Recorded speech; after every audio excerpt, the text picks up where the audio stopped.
But before we dive into the disturbing tales of the night, let me ask you, do you have the courage to stay until the end? Most viewers don't subscribe to the channel, perhaps out of oversight, or perhaps because after hearing these stories, they never slept the same way again.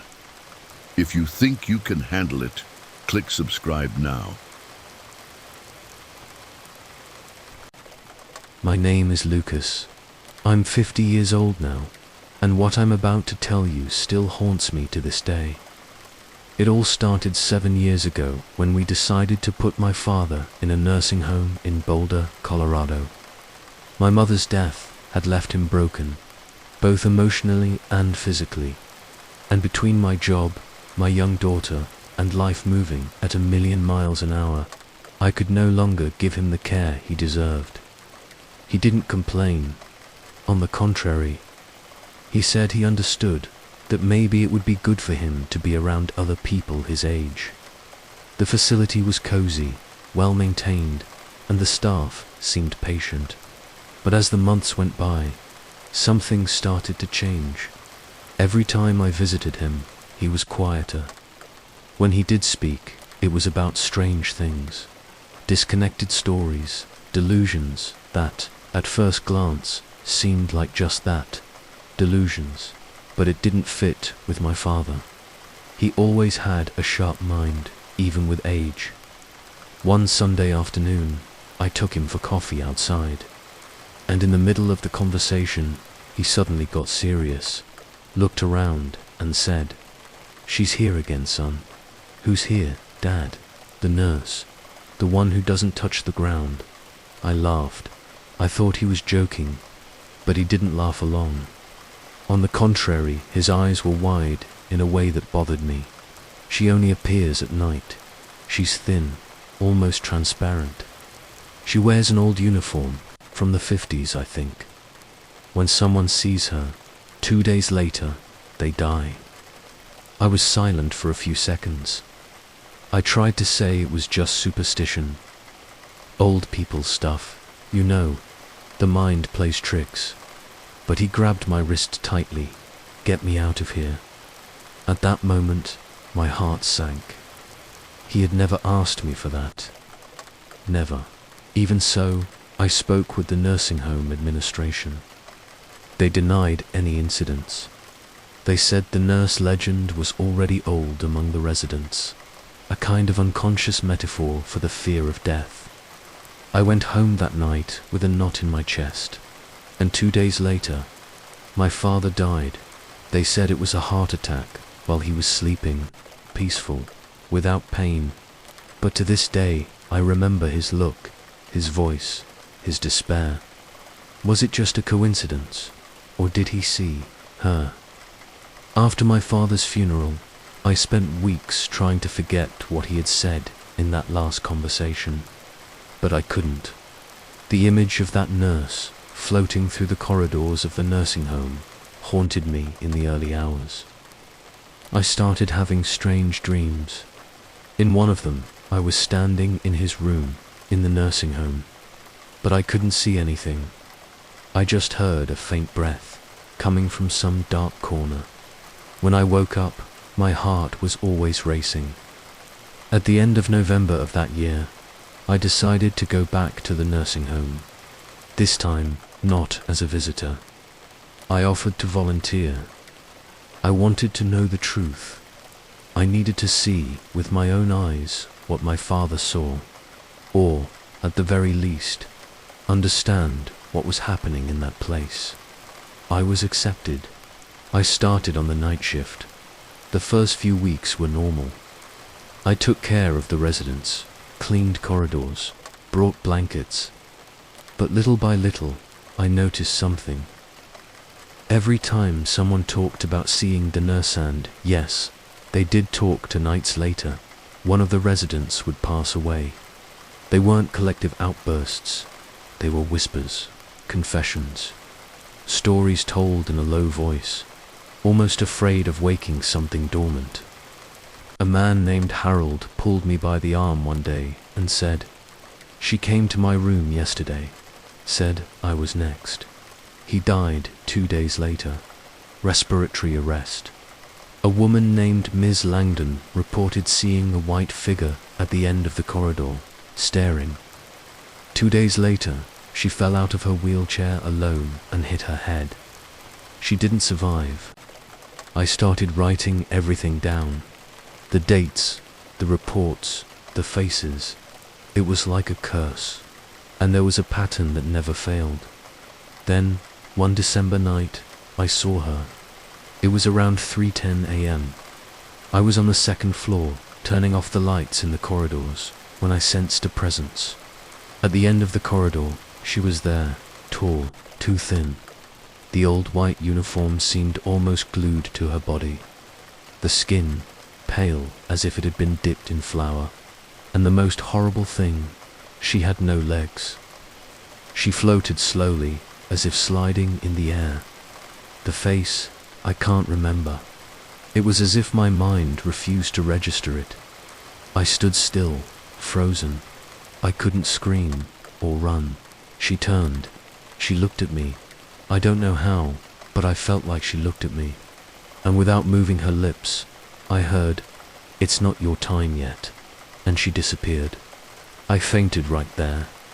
I woke up in the infirmary, with one of the other nurses fanning me. I made up that I had a sudden illness, that I was tired. No one would believe me if I told them. I quit that week.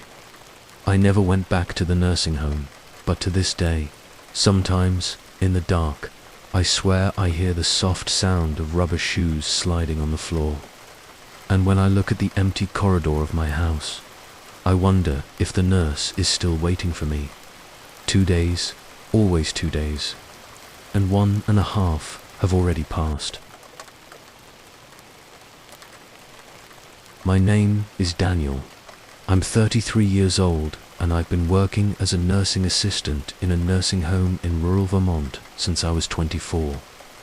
I've always worked the night shift, and if you've ever done that in any kind of institution, you know things change after midnight. But no change was as remarkable as the night. Well, she came back. Her name was Eleanor. She was 87 years old. Thin skin, white hair always tied up in a messy bun, and a way of speaking that reminded me of my grandmother. She was calm, gentle, never asked for more than she needed. When someone was unwell, she always knew what to say, and with me. It went beyond professional care. We became friends. She called me my moonshift boy. I always laughed at that. She said the night was a more honest time, that the masks fall when the world sleeps. In the last weeks of her life, Elena's condition deteriorated significantly. Pulmonary fibrosis. Sometimes she would run out of breath just trying to grab a glass of water. I tried to hide the pain of seeing her waste away, but she noticed everything. "You have a good heart, Danny, but you can't carry everyone on your back," she told me one day, when she saw me trying to hold back tears after one of her breathing crises. That was the last night she spoke to me. The next morning, while I was sleeping, I received a call from the nursing home. Eleanor passed away at 7:43 a.m., peacefully, according to the colleagues on the morning shift. I was in shock. I didn't cry, not right away. I was empty, as if a silent part of my routine had been ripped away. I went to work that night anyway. They offered me time off. I refused. I told myself I wanted to honor her, keep everything in order, be professional. But deep down, I wanted to see her one more time, even if it was in a dream. Around 1:20 in the morning, I went to the break room to heat up some coffee. The hallway was empty. The whole floor was asleep. I opened the microwave, put my mug in, and stood there, waiting for the seconds to pass, staring at the reflection of my own dead face in the display. That's when I felt it. A familiar scent, that light scent of aged lavender, the same one Eleanor used. It froze me. I felt a hand on my shoulder. It was warm, gentle. Before I even turned around, I knew it was her. I turned slowly, trembling, and there was Eleanor. But not like before. She seemed different, younger, the eyes alive, her cheeks with color. She was wearing an old white dress, like the ones she described in her stories of youth. And she was smiling at me. A smile, calm, almost sweet. "It doesn't hurt anymore, Danny," she said. "It's okay now. I just came to say goodbye." I couldn't speak. I just stood there, with tears in my eyes, my heart racing. "You helped me go in peace. I'll never forget that." She extended her arms. She hugged me, and in that hug, I felt an absurd peace. A silence so profound that it seemed to erase any pain that existed in the world. When I realized it, I was alone in the room. The microwave was beeping. I ran to the camera monitor, still somewhat dazed.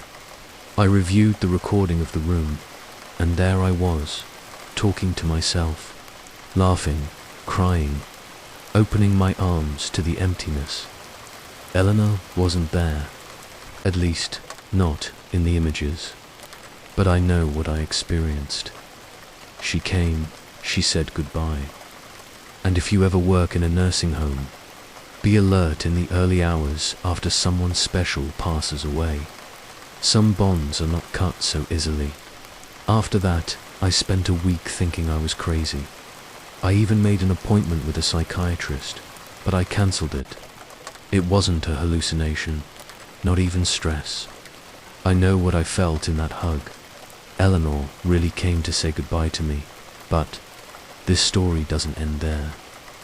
The following week, a new resident was admitted to the nursing home. Her name was Grace Monroe, 83 years old, advanced Parkinson's, but lucid. She looked me in the eyes the first time we met and said, "You're Danny, right? Eleanor liked you a lot." That took my breath away. "You knew her?" "No, not really, but she told me about you." "How so?" She died last week." Grace smiled. "I know, she told me last night." I swallowed hard. I was paralyzed. There was no way Grace could know about Eleanor, let alone recognize me. Her medical record was filled out by another team, and she hadn't had contact with any staff yet. I myself was the first one who spoke to her, officially. That night, I stayed awake. I walked the hallway of her floor several times. Everything calm, until, at 3:07 a.m., the lights at the end of the hallway flickered, and one of the doors creaked open on its own. Grace's. I went there. Slowly, she was sleeping. Or at least, it seemed like it. I approached the bed. "Miss Grace," I called. She opened her eyes right away, as if she had been waiting. "She told me to warn you." "Who?" "Eleanor. She said she can now walk through the dreams of other people, that the last visit was just the beginning." My skin crawled all over. "She wants you to be careful, because there are people who don't come to say goodbye, they come to take." Grace closed her eyes again, and didn't say anything else that night. From that day on, I started hearing stories. Other residents talking about a lady floating through the hallways. Some said she was good, others that she came to call those who were closest to death. It wasn't just Eleanor anymore. It was as if she had opened a path, a bridge between two sides, and now more presences were crossing. Some nights are normal. Others, you can hear footsteps on the empty floor, whispers through the disconnected The cameras shake for no explanation, and I'm still here. Because despite the fear, something tells me there are still people waiting for a last goodbye. If one day you work in a place where death lives in silence, be ready. Some ghosts come back to say thank you. Others, just want someone to take with them. I've already received messages from other nurses saying they've seen her too. Eleanor, if you're still there, I hope you found the peace you deserve. But, please, stop visiting the others. Not everyone understands that you just want to say goodbye. I shouldn't be telling this here. I still have a confidentiality agreement with the nursing home, but screw it. There's no clause in the world that will shut me up after what I saw. I was new to the team when I started at St. Alora's, a nursing home in Bridgeport, Connecticut. Small, with the air of a small-town place, but always full. People that no one in the family wanted to take care of anymore, dumped there to die with dignity. Night shift, 7 p.m. to 7 a.m. Less mess, less changing, more silence, and a slightly better salary if you don't mind the loneliness. The place was divided into 2 floors. The ground floor, where all the active rooms were, and the second floor. Well, the second floor was locked. Always deactivated, they said. Something the administration's doing. Old water damage, maintenance. It was never the same excuse. I tried to go up once to get a confused patient who tried to go their locked staircase. I tried again another day to help a technician who lost a tool double lock. Camera pointing straight at the door, like this. No one goes up there without express authorization.